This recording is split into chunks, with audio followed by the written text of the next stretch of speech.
تتلخص رواية ملحمة قلبا في الذاكرة في مدينة تتنفس الظلال وتقتات على الخيانة وتؤن تحت وطأة ذكريات قاسية. تنسج لنا ملحمة قلبا في الذاكرة قصة رجل سحقته الحياة بيدها القاسية، لكنه نهض من بين الركام ليعيد تشكيل مصيره بيده. إنه حمدان، ذلك الشاب الذي دفع ثمن ثقته العمياء بأصدقاء ظنهم أوفياء، لكنه وجدهم ذئابا تدهش أحلامه وتدفعه نحو الهاوية. بين خيانة الصديق جعفر الذي كان ذات يوم أقرب من شقيق، وخيانة الحبيبة خديجة التي اختارت المال على الحب، وجد حمدان نفسه متورطا في لعبة قاسية انتهت ب10 سنوات ثقيلة خلف القضبان.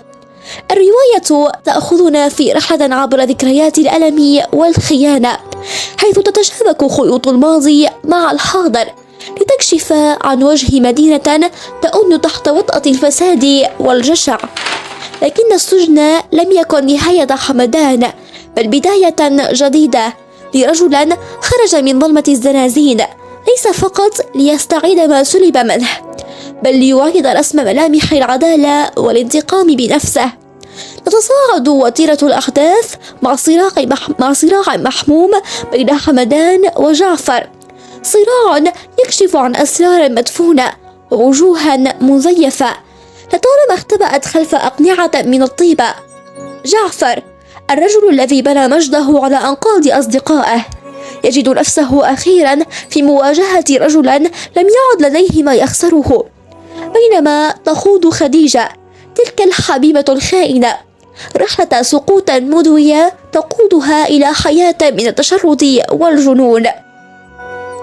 وفي خضم هذه الملحمة نرى حمدان يخطط بذكاء وجرأة للإطاحة بأعدائه، يكشف كل أوراق اللعبة لتسقط إمبراطورية جعفر التي بناها على الدماء والخيانة.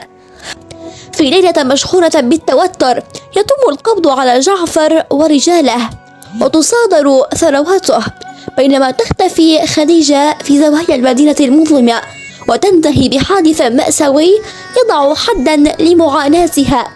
لكن رغم انتصار حمدان يختار أن يترك كل شيء خلفه، يختفي في صمت تاركا المدينة تروي حكايته. لا أحد يعرف إلى أين ذهب ولا إن كان سيعود يوما.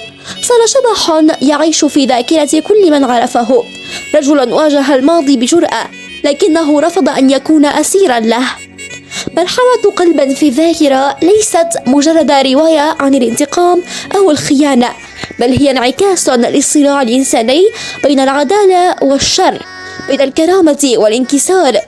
هي قصة عن القوة والإرادة، وعن ذلك النور الخافت الذي يمكن أن ينبثق حتى من أحلك اللحظات، ورحلة شاقة نحو التحرر والتصالح مع الجراح، وقصة إنسانية تسلط الضوء على الصراع الأزلي بين الظلم والخير.